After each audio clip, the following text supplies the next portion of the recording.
Saya Dr. Roland dari Sky Clinic dan hari ini topik perbincangan ialah immunity. So, apa yang perlu difahamkan dari segi immune system badan? Antara beberapa benda yang akan ceritakan juga berkenaan dengan immunity kelompok, macam mana kita nak reach immunity kelompok dengan cepat dalam suasana wabak ni yang semakin hari semakin meningkat kes, apa yang kita nampak dari segi data, apa yang kita namakan sebagai immunity system yang telah kita bina, apa yang akan membantu kita untuk menyimpan ataupun perlu tak kita ada booster, perlu tak kita ada immune system response. Saya akan terangkan. So, pertama sekali kita kena faham immune system ataupun sistem ketahanan badan ni memang dah berwujud berjuta-juta tahun dah, mungkin berbilion tahun pun. Okey, sebab kita kena faham dari segi asal usul, dari segi bakteria, mamalia primitif, haiwan-haiwan primitif, semua ada immune system mereka masing-masing. So in our system kita lebih kompleks, kita ada pelbagai jenis layering of immune system. Tapi mungkin fokus kita lebih kepada immune system dari segi dalaman. Dan fungsi immune system ni untuk menentang sebarang jenis patogen. Patogen ni boleh katakan benda asing ataupun protein. Even makanan pun boleh dianggap sebagai benda asing, sebab tu ada orang ada alahan kepada pemakanan and everything.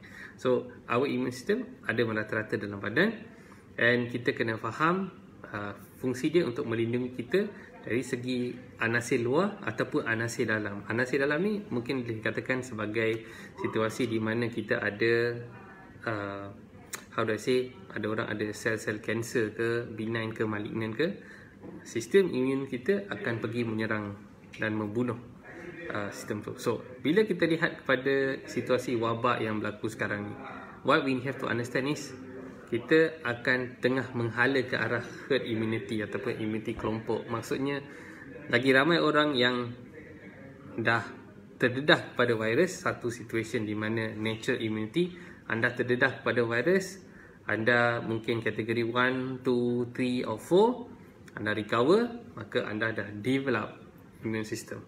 Kedua ialah kepada golongan-golongan yang tak pernah terdedah kepada virus, tak bersemuka dengan virus tu, ataupun virus tak membekalkan apa-apa jenis simptom atau penyakit, then you are looking at alternative of vaksinasi. So dalam usaha tu ada dua direction di mana herd immunity boleh berlaku. So kalau lihat dari segi nombor sekarang, when the numbers dah jadi lebih kurang, mungkin by minggu ni ke minggu depan kita akan dapat 1 juta orang dah pernah terdedah pada virus ni di Malaysia sahaja. And our vaccination mungkin dalam 10 million, 12 million sekarang ni. So ada dua kesinambungan akan berlaku ke arah herd immunity tu. Tapi kita harus lihat who is the one yang affected the most. Siapa yang akan kebarangkalian dia untuk dapat kategori 3 ke kategori 4 punya case. Tapi semalamnya data pun saya buat pengiraan almost 97% kategori 1 dan kategori 2. Hanya kurang daripada 3% kategori 3. So these are information yang kita perlu letak dalam kepala. And kita kena lihat daripada bulan March, vaccination started daripada frontliner kepada golongan-golongan high risk. Berapa golongan yang high risk dah kena cucuk, because they are the ones yang kita paling risau, and juga orang-orang yang ada immunocompromisation ke apa-apa macam tu. Okay, so vaccination has to happen. Okay, once you get vaccination ataupun dah dapat natural immunity, maka you dalam badan kita ada sel darah putih. Dan antara satu segmen daripada sel darah putih ni kita ada B cells dengan T cells ni. And T cells dengan B cells ni boleh buat immunoglobulin. And yang paling menarik ialah dari segi this memory T cells. That means sel-sel darah putih ni ada memory dan dia boleh simpan storage. Umpamanya sebagai satu situasi lah, kalau you ada satu penjenayah dekat luar, dekat satu taman, and penjenayah ni selalu kena tangkap, kena sumbat ke dalam penjara. So automatically Bukit Aman tu dia akan ada rekod tu. Okay, so when they have the record, automatically they know, okay, this suspect apa dia punya case, macam mana nak tangkap dia. Mungkin dia tak ada senjata api ke apa-apa ke, and they already have bill. Katakan dia ada tattoo, dia tahu dia ada daripada gang ni, they know where to find and what to do with this kind of people. So the same thing goes into this. So isu yang tengah naik sekarang is, first kita kena faham immune system ni dia bijak. Dia takkan bekalkan banyak sangat immunoglobulin dalam darah. Kalau terdampau banyak sangat immunoglobulin dalam darah, what will happen? Darah you akan jadi likat. Okay, the viscosity will change because protein punya viscosity sangat tinggi. This one basic science. Ni science yang kanak-kanak Rebina punya science. Kalau tak tahu benda ni, kalau orang perubatan science, you want to lie to people, sorry lah. You have to understand this. This is the basic level of understanding immunity. So, bila benda tu berlaku, maka badan kita sangat bijak. Dia takkan selalu biarkan immunoglobulin tu berlegar sebab tak ada exposure kepada virus tu. Sekiranya selalu datang pun COVID ataupun sesama ke influenza, then we must understand why is this happening. Dia ada immunocompromised issue dalam individu tu tak? So, bila ada sel T yang memory sel T ni, dia akan duduk kat mana? Dalam limfa, tonsil. Dia akan duduk kat sana, dia akan ambil port, dia akan duduk saja. Kalau tak ada kena serang, dia takkan keluar. Kalau dia kena serang, maka dia akan keluarkan dia punya hardware, sistem memory tu akan nampak, okay, pengecaman ni telah dikesan, this kind of SARS virus ada, kita akan duplicate and kita tahu macam nak serang, kita akan serang and attack that. So, what kita lihat daripada antara jurnal-jurnal baru, Nature dan sebagainya, mereka telah tunjukkan kepada orang-orang yang pernah dapat terdedah kepada virus, memang mereka ada built-in immunity. Mereka dah ada sistem tu, dan bila nak check macam mana, sangat senang, ambil darah saja. And saya sendiri pun pernah check kepada beberapa individu, patient saya yang mungkin mereka rasakan tahun lepas mereka pernah dapat COVID, tapi mereka tak ada quarantine ke apa-apa pun, simptom semua ada. Tapi mereka bila buat test tu, mereka keluar something as macam ni. Maaf, saya potong nama semua. Dia akan tulis SARS-CoV-2 neutralizing antibody positif. So, bila positif tu maksudnya dia dah ada immunity ke atas virus tu. Faham tak? That means Mamat ni dia tak ambil vaksin lagi pun, bukan dia kata dia tak nak ambil, tapi dia nak tahu sebelum dia ambil dia ada tak sistem kekebalan tu. Itu yang jadi yang paling penting. So, if for people yang dah dapat vaksinasi and everything, vaccination 1, vaccination 2, you must know that whether the vaccine has already worked and whether you have built the immunity tak, ataupun rupanya yang kita tengok 2-3 hari ni some benda yang agak merisaukan juga. Pergi ke pusat vaksinasi, cucuk, rupanya tak dicucuk, that's cucuk kosong. Tu benda-benda sangat-sangat memalukan lah dalam sistem perubatan. Saya pun kecewa lah melihat benda ni berlaku. So, bila benda berlaku, kita lihat, okay, compromisation happen. So, bila benda tu terlaku, automatically semua tempat akan jadi kecoh. Tak boleh keluarkan kamera, tak boleh keluarkan ni. Tapi in our place, kalau kita tengah cucuk vaccination, you nak ambil kamera, saya benarkan. Because for us, we're just doing the truth. No problem if you want to watch. Kita akan tunjuk you before, after, lepas cucuk, everything is in. Transparency sangat penting dalam kesihatan ni. Sangat-sangat penting. So, when this happen, mungkin kita tak tahu berapa ramai orang yang pernah pergi ke center-center ni. Mungkin ada sedikit, kita tak tahu apa-apa, kenapa benda ni boleh berlaku. Benda ni macam benda logik, masuk, cucuk lah ubat tu dalam. Takkanlah kita nak keluarkan. Kita tak tahu berapa ramai yang mungkin ada dalam MySejahtera lengkap 2 dos, tapi sebenarnya tak ada immunity pun. So, immunity tu ialah paling pokok. It's not vaccination. Whether you have built the immunity, that is the main thing. So, 2 ways to achieve that. One is naturally being infected. Kedua is vaccination. Itu terang-terang kita tahu. Tapi sekali lagi kena beritahu, vaccination buat sekarang is under emergency authorization usage. Maksudnya semua syarat-syarat ialah dalam syarat-syarat darurat. Dia none of the vaccines are given under confirmed normal license release. No, this is all EUA. So EUA, that's what they ada you gonna sign for the thing that you are responsible. You bertanggungjawab kepada apa-apa yang mereka suntikkan, and tak ada orang lain bertanggungjawab, because it's still considered under early stage of the drug being used. Okay, so 2 ways this can happen. So end of the day, kita dengar desas-desus di mana akan diberikan kelonggaran untuk sekiranya ada yang telah lengkap 2 dosage vaksin dan boleh pergi merentas. Kita dengarlah. Kita masih tunggu dalam 2-3 hari ni. Semalam tak ada cerita, hari ni pun tak tahu. dah lebih ke pukul 4 dah biasanya kalau start the statement, that means we still wait lah.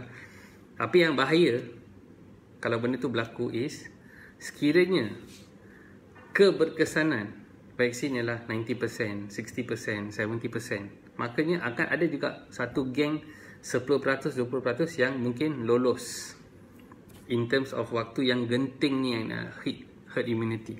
Kalau benda tu berlaku, maka akan terlepaslah some people yang mungkin cucuk dengan harapan dia dapat immunity, tapi sebenarnya kalau buat test, neutralizing test macam ni, kosong. Rupanya tak ada apa-apa pun. Rupanya kalau orang tua tu pergi cucuk, dia teringin sangat merentas, they don't have the immunity at all. The neutralizing antibody tu akan... Okay, sorry, internet ada isu tadi sikit. Okay, so itu yang jadi yang paling penting. Achieving the herd immunity will be the main key thing, with knowing that you ada neutralizing antibody. This is something yang ramai orang tak discuss, and I nak bagi tahu you guys, benda ni dah available dekat mana-mana klinik kesihatan, dekat mana-mana pun. Dekat Kuala Lumpur dah banyak dah. Even saya pun dah buat 20-30 orang nak tahu sama ada mereka ada dah ada terdedah kepada virus ataupun ambil vaccination and dah ada immunity. So this is the main thing. So if you don't want to test, benda tu tak mahal pun. Nak buat this whole test pun tak sampai RM180 dah boleh buat dah. It's only cost around that price. Daripada kebanyakan mamal dah guna buat dah. Itu je harga dia untuk buat. And you boleh minta mana-mana doktor berdekatan dengan you. Nak tanya doktor, I want to do this COVID-19 neutralizing antibody test. Nak tahu sama ada I dah ambil vaksin, berkesan ke tak. Kedua, if I already got the virus, do I need to take? So benda tu, if you got the virus, whether you need to take, you boleh tengok lah you punya loading of your inhibition berapa. So kat sini dia tulis reference range, kalau lebih 30% tu dia kata considered as good. But that's yet to determine, because you must understand, kalau individu yang dapat serangan virus tu pada bulan 1 Januari 2020 last year, and dia dapat COVID, dia recover and everything, apa yang kita akan lihat sekarang ni, automatically kita dapat finding that mungkin percentage tu dah drop. Ia akan drop because mungkin pendedahan kepada virus tu tak ada. Dan apa yang akan berlaku, dia akan pergi duduk dekat dia punya memory T cells lah, and the memory T cells akan hold it. If it needs to keluarkan, dia akan keluarkan. Sama macam kita ingat masa you pernah dapat demam campak masa you kanak-kanak. Ada simptom demam tu 3 hari and everything. Tapi ada tak demam campak tu bahaya? Bahaya. Boleh tak boleh membunuh? Boleh membunuh. Tapi how many people die? There is kanak-kanak yang mati pasal chicken pox and everything. Tak dapat nafikan. Tapi recover. Boleh tak you dapat? Ada tak orang dewasa dapat balik? Boleh dapat. Tapi kebarangkalian dia sangat tipis sebab of the immune system. Some people's immune system very good. Memory T cells dia park, dia load sangat-sangat bagus. So nothing happens to them. Okay. Another one more thing yang I rasa lot of questions ni tanya, perlu tak mereka yang dah dapat COVID-19 ambil vaksin? So itu terpulang pada individu. Tapi the best way kalau nak tahu sama ada you perlukan booster and everything is check your neutralizing antibody. This is a very good way to check and know your system whether your body needs it. Katakan immune system dah sangat bagus, ni akan jadi you punya proof that I dah ambil, I dah kena virus tu, and I ada neutralizing antibody. And second is I dah ambil vaksin and I got the neutralizing antibody. Katakan like you dah dapat vaksin and you tak ada neutralizing antibody, then you kena tanya duduk dengan doktor you, okay, kenapa tak dapat? Then they will run and do a couple of the findings and see kenapa benda tu boleh terjadi. So these are the things. Yang satu antara suatu soalan lah. And then satu lagi yang paling banyak ditanya is immune system.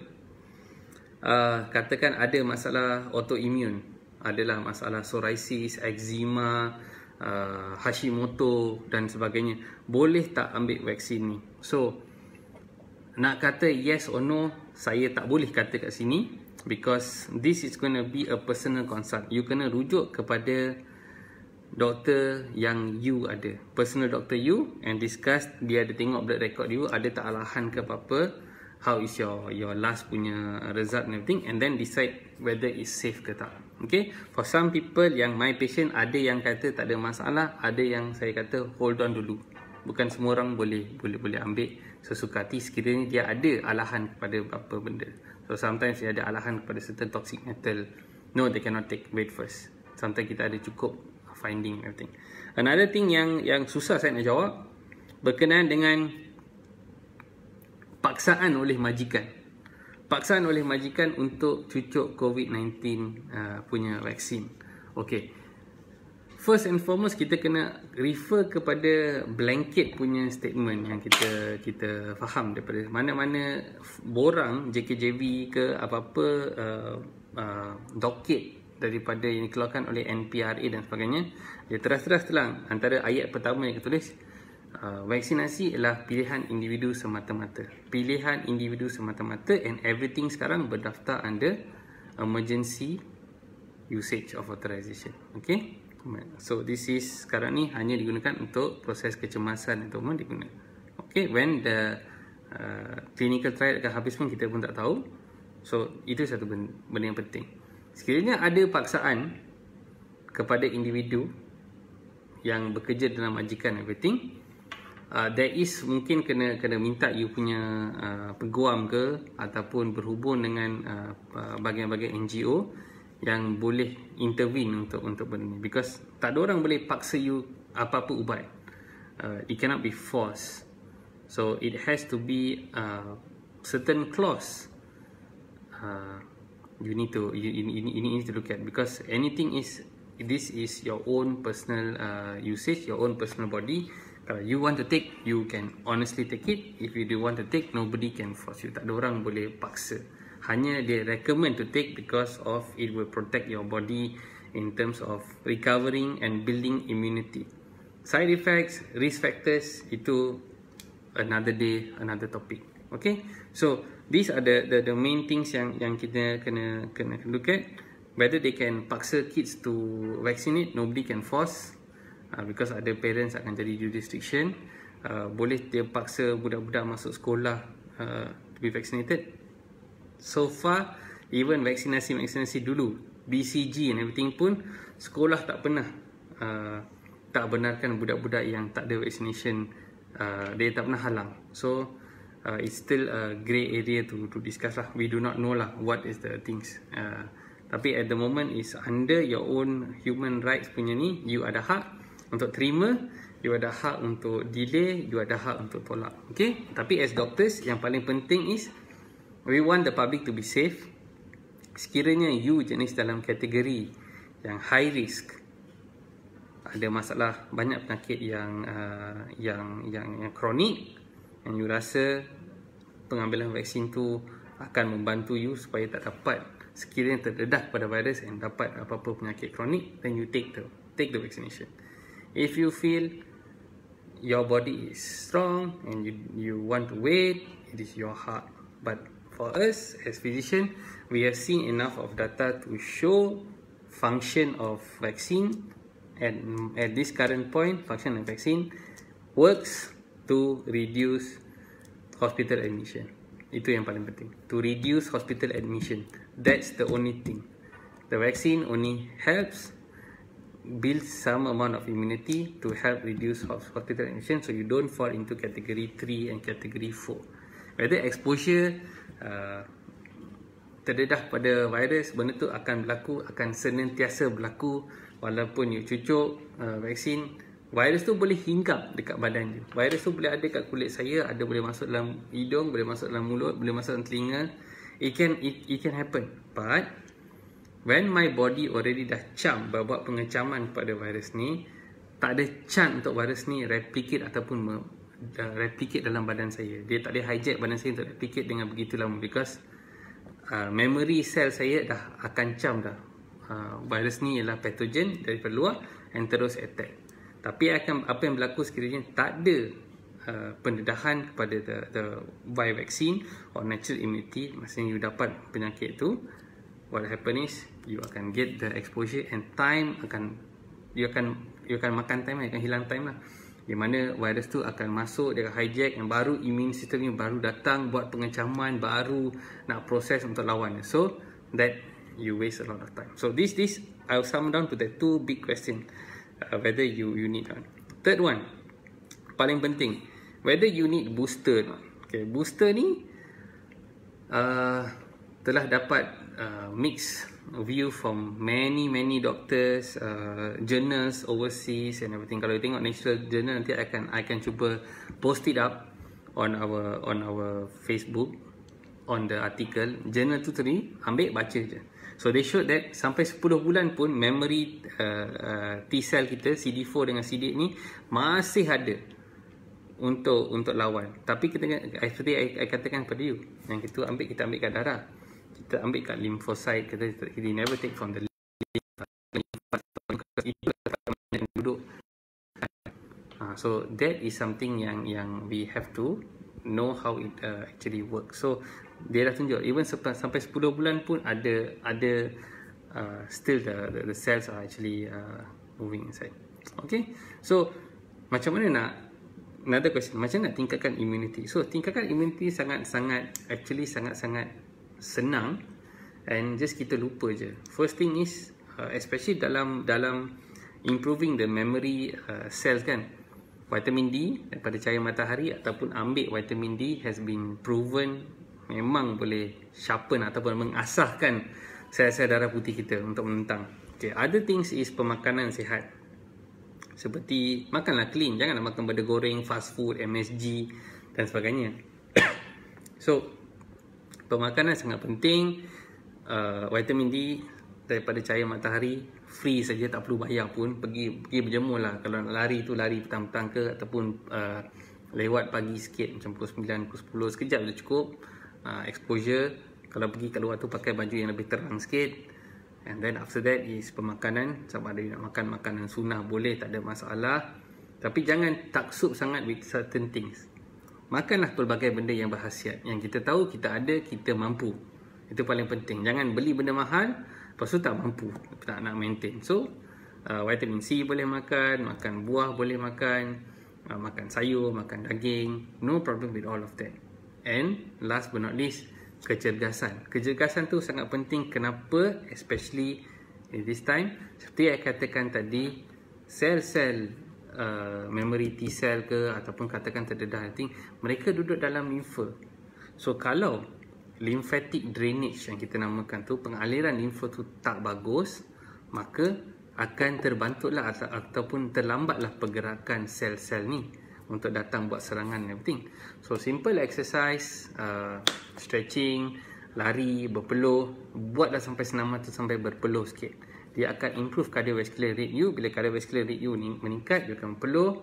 And then kalau you buat stretching, senaman, regangan, everything, dia akan membantu. And then another one more thing is, bila kita lihat daripada this kind of virus, kebanyakan lymphatic system kita ada dekat bahagian tengkuk, axillary cavity, okay, tonsil dan sebagainya.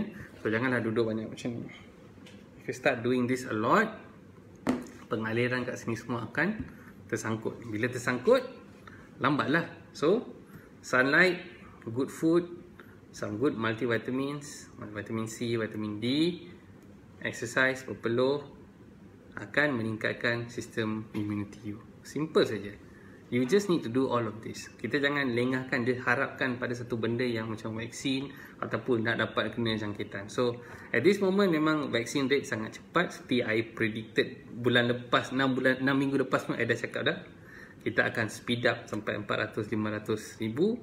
We can hit those numbers and kita akan speed up that. Tapi kita benarkan orang keluar, because sekarang ni baru kita dapat macam mungkin 20% saja kita akan mungkin by this week. Kalau kita lepaskan sangat cepat bagi orang terdedah, kita akan menyebabkan healthcare system, kawan-kawan saya yang duduk dalam hospital akan susah, because mereka dapat menampung entry yang akan datang. Yang kita kena pastikan orang-orang yang betul-betul perlukan vaksin tu pergilah ambil cepat dulu. Yang risk factor groups, orang tua, ada penyakit-penyakit kronik, ada alahan and everything, or certain disease, they please see your doctors and dapatkan nothing. So if you guys yang nak perlukan even doing this kind of test, tanyalah doktor you, berdekatan you, kat Sky Clinic also we have it. Tapi if you're nearer, mana-mana ada PKP ni, pergilah doktor berdekatannya, tanya dia. COVID-19 neutralizing antibody test. COVID-19 neutralizing antibody test. Tanya mereka, they can do it for you. It's not that expensive. I think it's good for you to do if you want to do, so that you understand that you got the immunity or you don't have the immunity. Okay, so I harap this is satu penjelasan yang okay. Share the video kalau you rasa benda ni informatif. Apa yang kita perlukan is kita nak everybody balik kerja cepat. We want the whole operation ayat kerja seperti biasa. We need kids to go back to school. Kita nak semua benda ni berjalan dengan lancar and turunkan rate orang masuk dalam hospital dengan segera. So pastikan SOP you follow. Yang nak pergi ambil vaksin, silalah pergi untuk vaksin. Kalau ada yang berjala tu duduk rumah. Kalau ada simptom-simptom yang rasa macam kronik, demam, batuk terusan tu, please pergi ke klinik berdekatan, klinik kerajaan ke, untuk buat saringan secepat mungkin supaya you boleh mengelakkan sebaran of this virus at the moment. Okay, take care.